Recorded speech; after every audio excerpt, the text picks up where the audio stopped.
Seems like the part in the Bond movie where they revealed the fiendish plan, right, now that you're all locked in.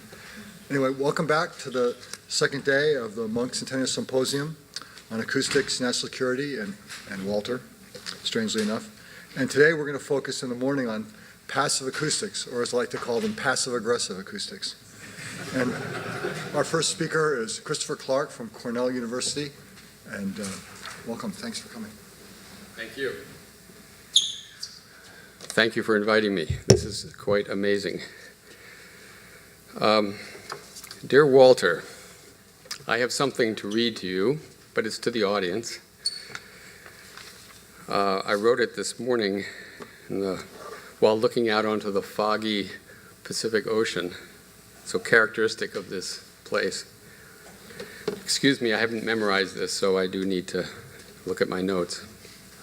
Dear Walter, vision is a more than remarkable attribute.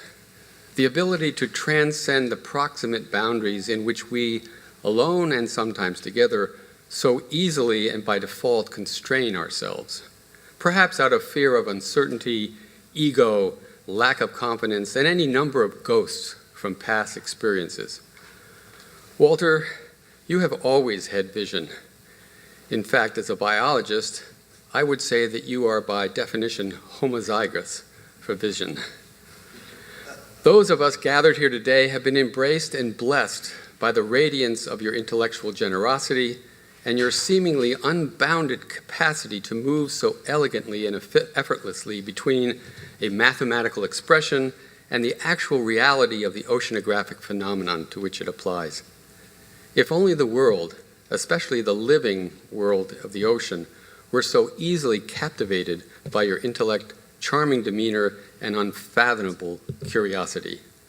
Alas, as you and I and many others in this room know full well from experience, the real world is coherently incoherent. Nevertheless, Walter, please know that I, for one, and I assume most others in this room, have adopted and will continue to use your radiance as our pole star, your intellectual generosity as our metric, and your elegance, the elegance of your persona, as our boundless appreciation of you, the elegance of your persona as our boundless appreciation of and reverence for who you are. Walter, we love and adore you as a colleague, friend, and inspiration. Good morning.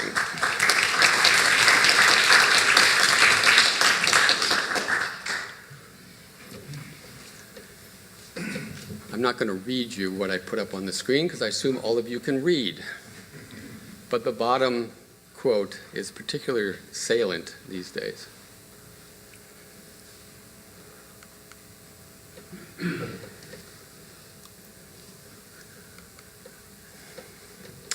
Each day, our sun gives radiance to a rise of a resounding chorus of life that continues around the globe 24 hours a day, 365 days a year, for millennia. These are not some random collections of sounds. These sounds are the living reflections of evolution's economy, the costs and benefits imposed by the Earth's biological and physical environments. Like many of you, my lifelong passion for sound was strongly influenced by my early experiences in life. I was brought up in a family where music surrounded me. We sang in the car. My parents had gatherings that evolved into musical jam sessions, instruments and voices intertwined, along with poetry and oration. When I was 9 years old, I left the comforts of my home on Cape Cod to become a boy soprano in the Cathedral of St. John the Divine, shown here. This is the largest Gothic cathedral in the United States. This was following the tradition in my family, and my 3 uncles had also attended there. I am not an Episcopalian. I'm a Quaker. There in the cathedral, and the choir school, we had voice lessons twice a day. I'm 9 years old. Twice a day, and sang at the cathedral twice a day, morning song and evensong. 7 days a week, 365 days a year, for 4 years. It was there that my ears and my mind were shaped to understand and comprehend the language of music and song. I see in sound, and I assume that everybody else can, but that doesn't appear to be the case. And there's no separation between my avocation and my vocation. So when someone asks me, and I'm sure all of you have people of, whoa, who are you and what do you do? And then you have to come out with this multi-syllabic, multi-word sort of description, and you get completely lost in all that garble. But I'll try. I'm a bioacoustics engineer. I'm a hybrid. I listen to and I study the sounds made by life in the ocean, on land, in the sky. My work has taken me to some of the most remote places on this planet, Argentina, to the Arctic, to Central African Republic.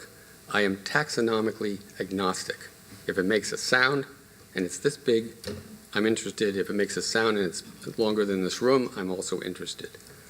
I wasn't planning on becoming a bioacoustics engineer. I was completing a 5-year double degree program in biomedical engineering focused on auditory prosthetics, and was actually on my way to medical school when I was introduced to two of the world's leading whale scientists, Roger and Katie Payne. This is back in 1971, the early Pleistocene for some of you. And I was asked by Roger and Katie to join them on a National Geographic expedition to Patagonia, where they were about to start a long-term study on endangered right whales.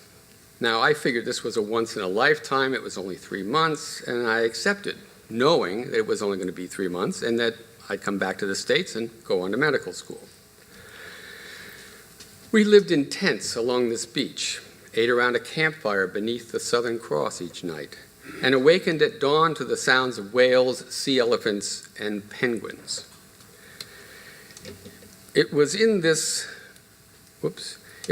magical place that Roger first told me about his hypothesis, which he had published with Doug Webb, that prior to modern shipping and all the noise from ships, the songs of blue whales and fin whales, these are the two largest animals ever to live on this planet, could be heard across an ocean.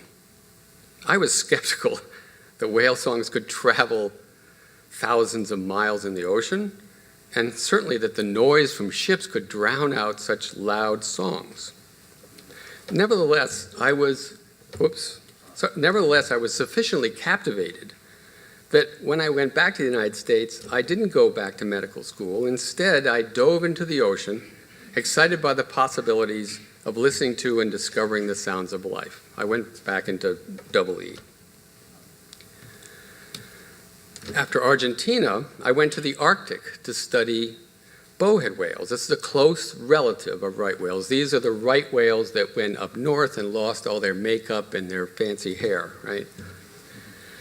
It was in the Arctic that I observed whales doing things that defied my imagination, doing things acoustically. They migrated through massive ice fields using the echoes of their voices to navigate in complete darkness. Some of you are familiar with the term discrepant events, and I presume some of you have read Kipling's Just So stories, you know, how the leopard got its spots and all this kind of stuff. Anyway, I was well familiar with those as a child because I'd been read them. But it was here that it was absolutely amazing, and I started hearing stories from the Inupiat Eskimo. And it was in the Arctic that I had a particular experience which remains well engraved in my memory.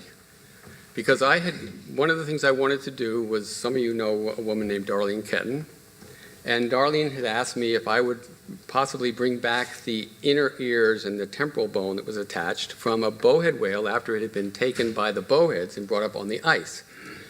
And since they take bowheads, they kill bowheads and eat them, and I was there, I tried to do it. Well, I had to get permission to go into a hunting camp because the Eskimo hunters in that time didn't particularly like white tunnocks. But I did get permission, and I went into camp, And Georgia Mawak had just landed a very large, like 50-foot female, was up on the ice, and I went into the tent. And I brought with me my tape recorder. This is in the days where everything was analog. Some of you guys remember analog. Analog is actually really cool. So anyway, I had an analog tape recorder, Nagra. I had my hydrophone. I had my headphones or whatever. And I was going to play the elder these sounds. First, I explained to him what it is I wanted to extract from his whale. And, you know, we all talk really fast and we're fairly rude compared to the Inupiat culture, where you listen to your elders and you give them space to talk, and you wait until basically given the nod, at which point you can now begin to speak. Well, I was rattling on like a runny-nosed graduate student, and eventually he just was looking at me. His eyes were twinkling, nodding his head, and I finished. And he looked at me and he said, "Do you know that the ears of the whale are special? Because the ears are the entrance to its soul." Now, I'm listening to this, and even now I remember it, and I get very emotional because it was like, holy expletive deleted. This man, this culture know what I'm trying to do and why the whales are so exquisitely capable of acoustic perception and acoustic navigation. Anyway, that was sort of took the wind out of my sails, but I thought I had one more trick up my sleeve, so I handed him the headphones, and I said, "Here, I'd like to play you some of the sounds I've recorded under the ice." Put on the headphones, I turned on the Nagra, and he's listening, and he's nodding, and sort of this little smile and a twinkle comes into his eyes, and he's listening some more, and then one by one, he identified every voice in the symphony. He knew them all.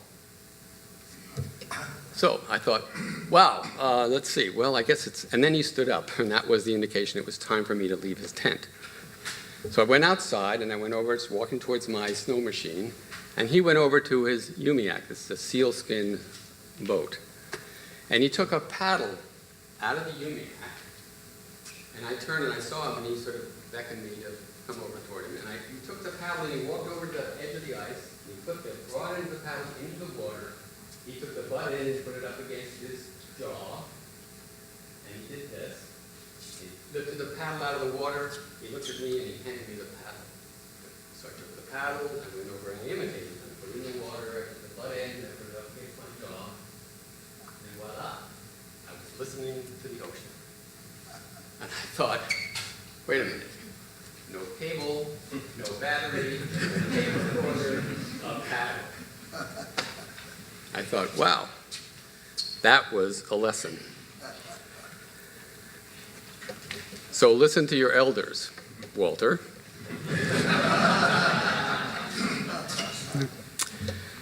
It was in the Arctic that I met Bill Ellison, a retired Navy captain. Some of you may know Bill, and an expert in the physics of ocean sound, especially in the under ice Arctic.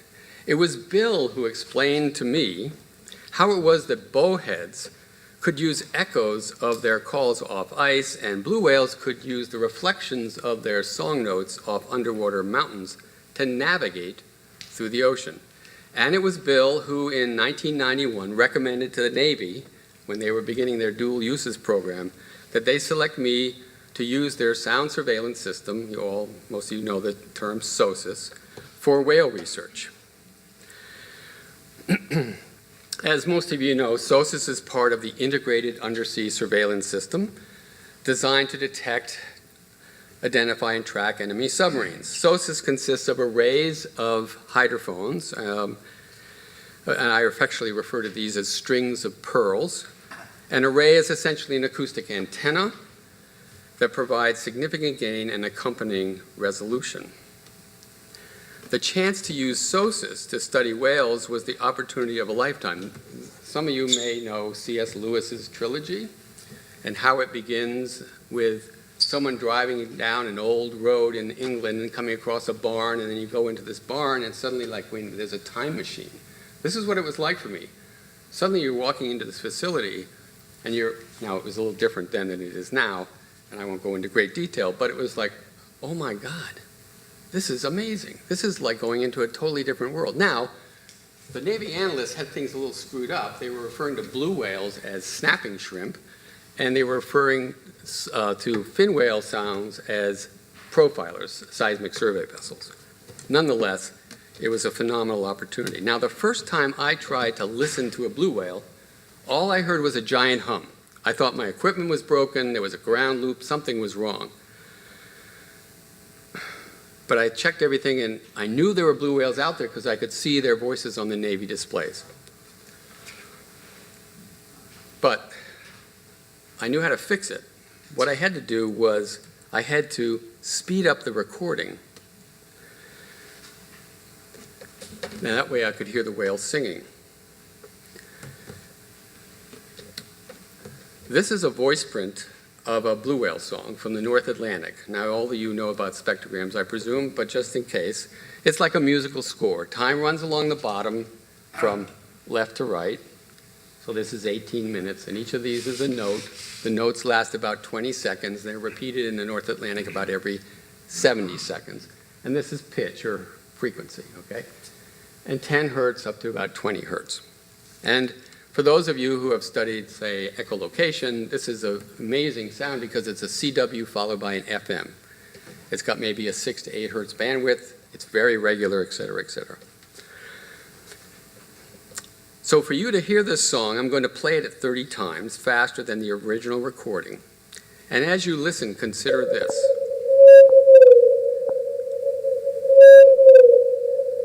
A blue whale is singing off the Grand Banks of Canada, but its voice can be heard 3,000 miles away. When I first heard this song, the hair went up on the back of my neck, and it still goes up on the back of my neck when I remember that moment. Because this was the moment in 1992 when I knew Roger Payne and Doug Webb's hypothesis was correct. A blue whale can barely see its tail 90 feet away, but can possibly communicate across an ocean.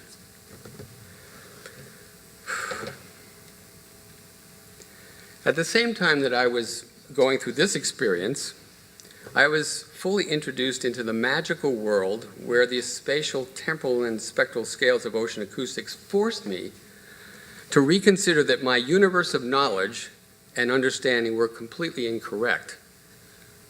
I was also introduced to some of you, this clan of acoustic acousticians. Many of you belong to that clan. Bill Cooperman was at NRL. ATOC, the Acoustic Thermometry of Ocean Climate Project, was embryonic and had just gone through and was starting to go through some convulsions with the realization that the Marine Mammal Protection Act, et cetera, et cetera. Walter, you were an iconic figure, an entity in name only. I'd heard about you, as were Bob Spindell, Carl Wunsch, and others. But remarkably, my entree, if you will, into the world of active low-frequency acoustics was occurring simultaneously with my growing access to SOSIS and the IUSS. In those first days in the SOSIS facility, I became friends with the Lieutenant Chuck Gagnon. Now, Chuck was a wizard at sound, how sound travels through the ocean, and particularly at tracking Navy submarines. So those of you who know Clancy's Hunt for Red October, there's a guy named Jonesy that sits in the sonar room on a sub. Well, Chuck is, Jonesy to the nth power. He's still working at it. So I asked Chuck, okay, what would you do if you had a sound as loud and as low frequency as a blue whale's? He confidently replied, I could illuminate the ocean. Right? Now you see what he did. He translated the acoustic energy from a blue whale song into a visual image of how it would let him see the ocean. It's like sonar, only on an immense scale.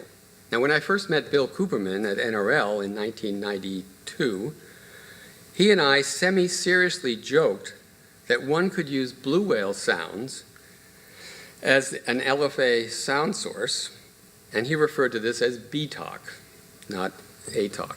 No need for deployments, no need for permits, no need for crazy anti-science demonstrations and lawsuits, right? Some of you in this room have scars on your back from this occasion, right?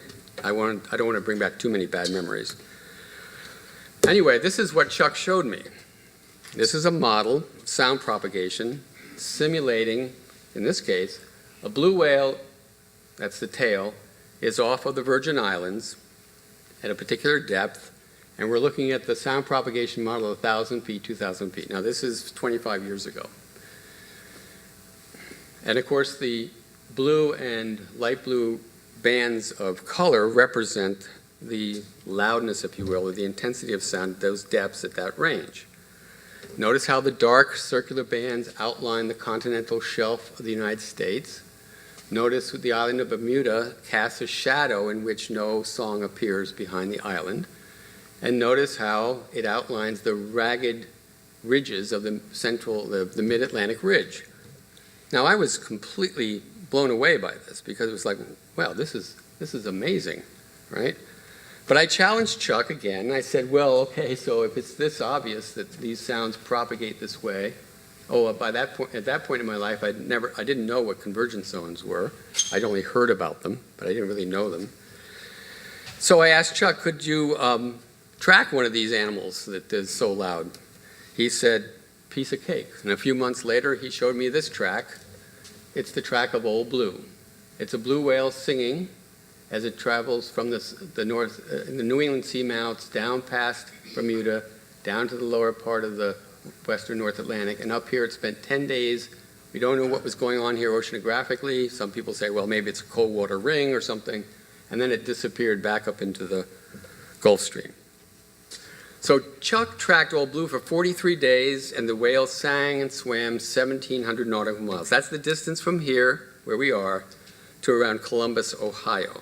Chuck didn't need to see the whale or touch it, he just needed to listen to it.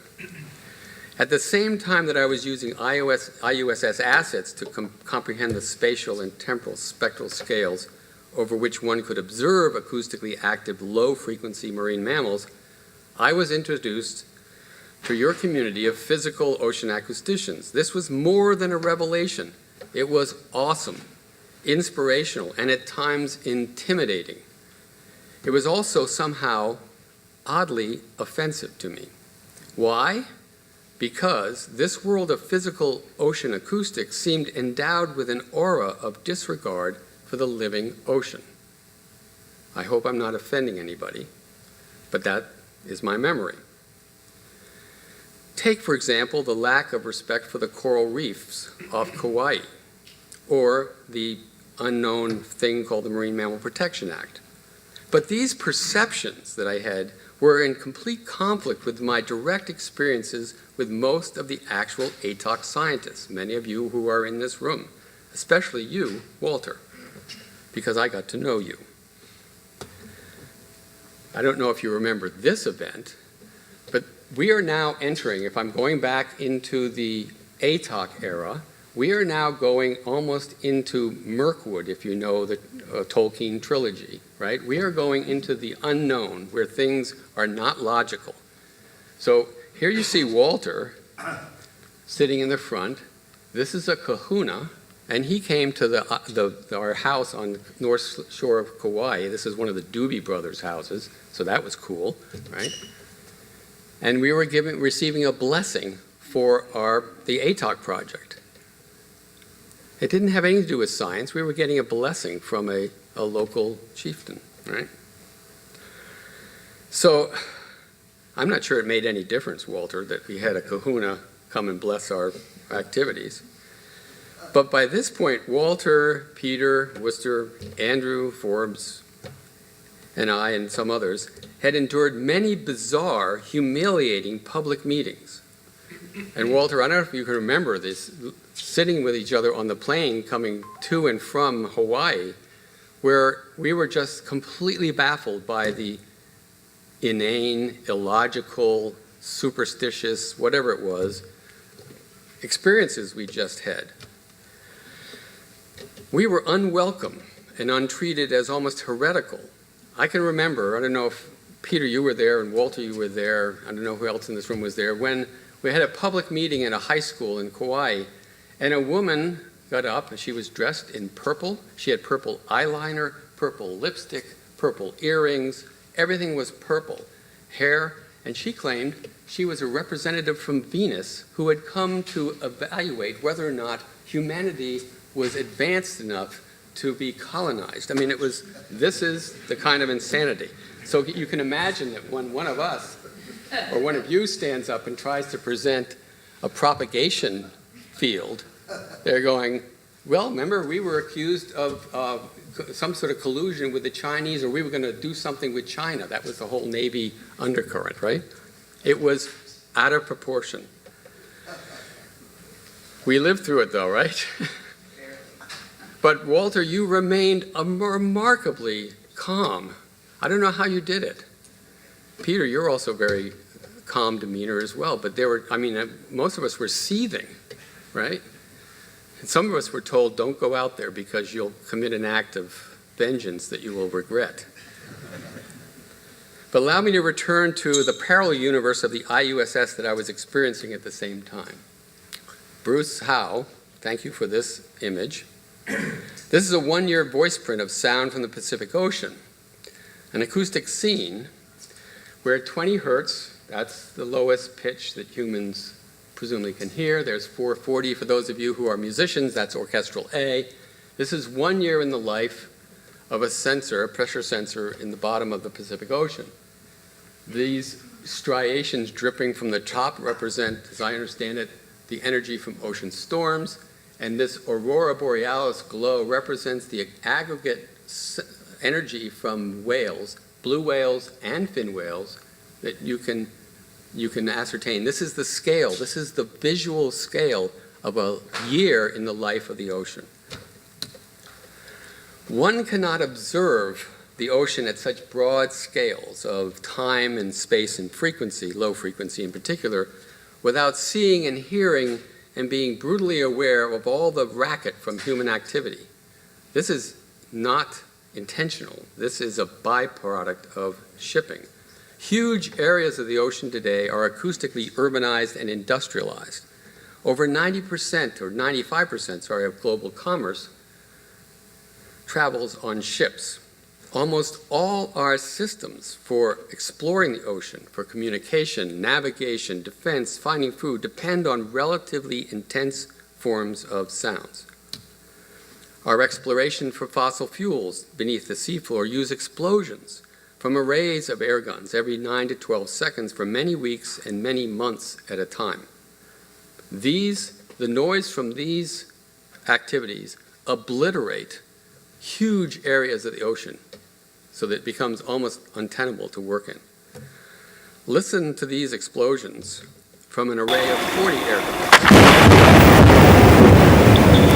And you'll also hear the sonar pings from the ship's navigation system.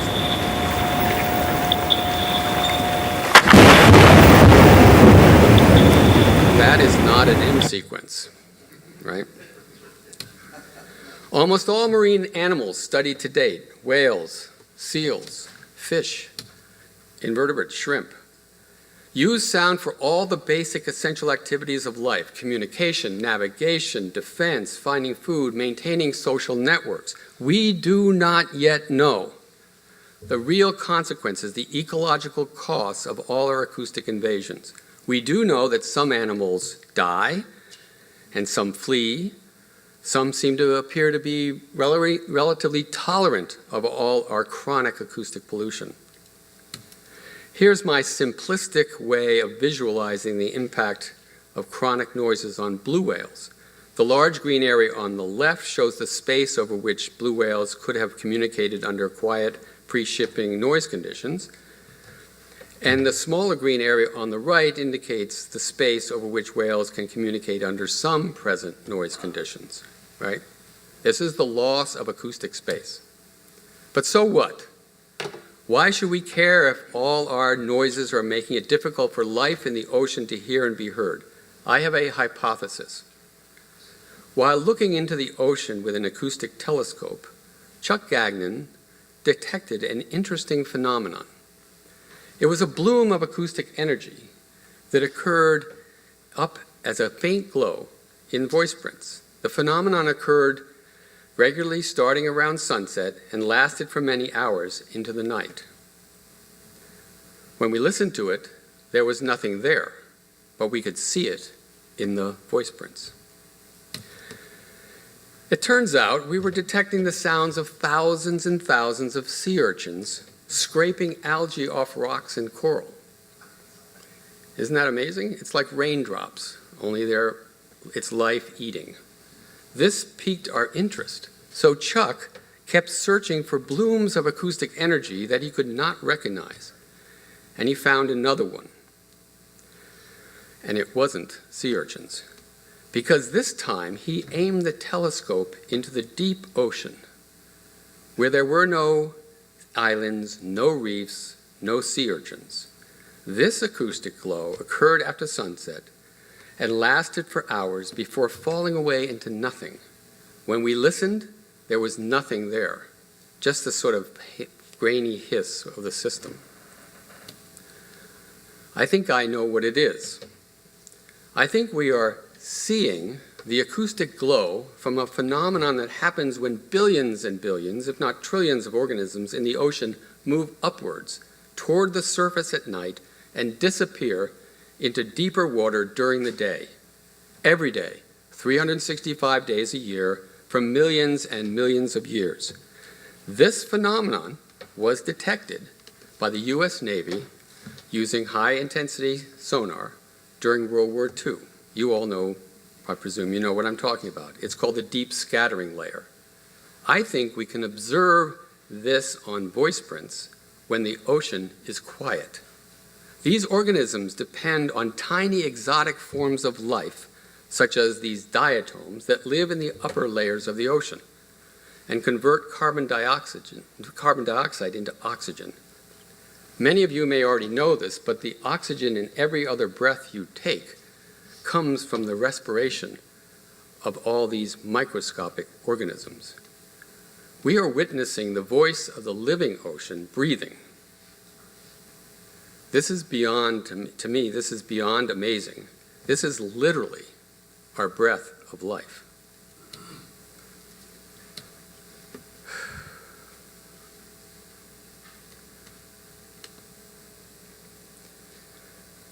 We are wise to pay attention to the light we cannot see, to the sounds we cannot hear, to the life we know is there and on which our lives depend.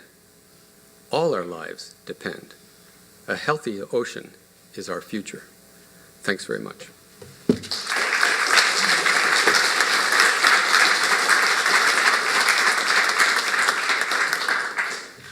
Fantastic. Any questions for Chris? I'll ask a question. We were here next, and other people have worked on the problem of using natural ambient sound to observe the ocean, to measure temperature. Mm-hmm. Do you know, are there animals that use natural sound to see, to actively detect the sound? Did everybody hear the question? It's a great question. And for those of us who are in the lunatic fringe of science, because we study whole organisms that have large brains and are long-lived and you can't get them to sit on your lap like your children, these are the questions by which we, as you know, science is about constraining uncertainty, more about the discovery. Rarely do we actually discover something that is absolute, right? We hone it down. But those exact questions are the things that motivate me, and I think they motivate several of us in the room because, so for example, literally when I'm having a conversation with Bill Cooperman or Jerry Despain, I don't know where Jerry is right now, but when you're looking at the physical acoustics that these animals, the sounds that these animals are producing, and you're going, okay, you're putting out 185 dB, re 1 micropascal at 17 hertz. Well, first of all, how do you do it? And you repeat it like a metronome. And when I track blue whales coming out of the Denmark Strait or someplace like that, and you see them heading into the western North Atlantic, and they have a metronome that's putting out a CWFM. Well, you guys, there are people in this room, I think, that are pretty damn good at signal processing and signal design, and you're going, well, what would I use, right? How would I illuminate the base of the island of Hawaii or the, the New England Seamounts or Bermuda? And, well, we know we got a target strength off Bermuda about 35 dB, positive, right? And when I can detect using some of the SOSIS is sort of prehistoric, and then there's lemon fresh and son of and grandson of, that kind of thing. You're going, wait a minute, the animal is slaloming from one underwater feature to another. Oh, and they have a metronome in their voice. And those of you who are sailors, what do you want on board when you're sailing? You want a chronometer, right? You need to see all these things, and you're going, so it is, your imagination can run wild, but when you watch these animals behave, you realize how little we know about the behavior. These animals have been in the ocean for 7 to 10 million years. And I know I'm going on and on, but when I first went to the Arctic, when I was 30 years old and still in a PhD program, bowhead whales lived to be 60 or 70 years. Right? That's what it was. Well, that's an interesting number because everybody always said the whales lived to be 60 or 70 years, just like Melville and others said that sperm whales have harem. Sperm whales don't have harems. They're matrilineal societies. Females make choice, right? Well, guess what? Bowheads live to be 150 to 200 years. Oh, we had that wrong. That makes a difference. So to answer your question, I think this is one of the things that really energized me when I was first introduced into your community, because there were people who were totally open to asking those kinds of questions and exploring them, right? And I remember the time when I came out here and I showed Jerry some, looked like raccoon claw prints on the side of a tree or something like that, and what it was the temporal and frequency dispersion of a fin whale sweep, right? A FM sweep in the 20 hertz band with maybe 5 or 6 hertz bandwidth. And Jerry said to me, well, we haven't been able to study this because we can't generate a sound at that frequency, at that intensity. And that, yeah, there they are. And he explained to me that if you knew the depth of water and you knew something about the sound velocity profile, you could estimate the range at which that animal was calling. Well, don't you think fin whales would like to know where other fin whales are in ranges? So there would be adaptive advantage. So we could have a symposium where we actually explore that integration between the physical acoustics and the biological acoustics, where it's one of generating creative ideas and then some hypotheses which could actually be tested. So we have used, Chuck and I have actually used blue whale sounds in a certain part of the world and looked at the reflections of those sounds off of lots of underwater structure, which we know is there, and sure enough, you can regenerate that structure by looking at the reflections of that voice off of all the structure. Well, guys, do the math. Look at what you've got. You've got an FM CW signal that's really regular, it's really loud, it's highly predictable, et cetera, and the energy's all there. So it's like, yes, if I was taking a multiple choice test, I'd check the box. The blue whales most likely, and a lot of these other animals, probably have the facility to do this kind of signal processing with their central nervous system. Oh, and by the way, you know what's being discovered more and more in the animal neurophysiological community? Neurophysiological delay lines. Why would you need a delay line in a brain, in your auditory cortex, right? Anyway, that's a long-winded answer. I get really excited because these are the things that are really sometimes that I love breaking rules, right? I was brought up to be risk tolerant. And it's like, oh, let's think of some of these ideas, and actually you guys do some phenomenal physical acoustics. When was it? When did internal waves? I remember being introduced to internal waves. I think it was all theory. Was it early 90s, late 80s? Come on, someone tell me. Internal waves. Wasn't Dave Farmer working on internal waves or something like that? Was that right? Yeah. And now they're a reality, right? Right? You're showing me some, sorry, I can't remember everybody's name yesterday, but there was a beautiful picture of, Jim. Oh, the ducted internal? Yeah, the internal waves off the East Coast. I'm looking at that along with some of my biological colleagues in the room. I'm looking at that and going, well, what would I do if I could sense internal waves? Wow, that's a clue. It's a cue. It's highly useful. I suspect they can see the intensity differences going from one to Yeah, don't you think? It's dead easy. Yeah. I wanted to actually ask you, said delay lines. How long do those delay lines go? Do they go a couple of seconds, a couple of minutes? Well, okay, the delay lines, see, sorry, no, the delay lines have been studied in fast. So you're talking about really short wavelengths, really short day line, Okay. right? But I will tell you one thing. There are so many cases in the animal behavior world and neuroethology world and neuroscience world right now where things that couldn't happen, happen. Bees don't fly. A little dipterid wasp that's 2 millimeters across is able to hone in on a 5 kilohertz signal. How does it do that? Its body is way, way too short to do that, but it's figured it out. Anyway, thanks very much. I get carried away.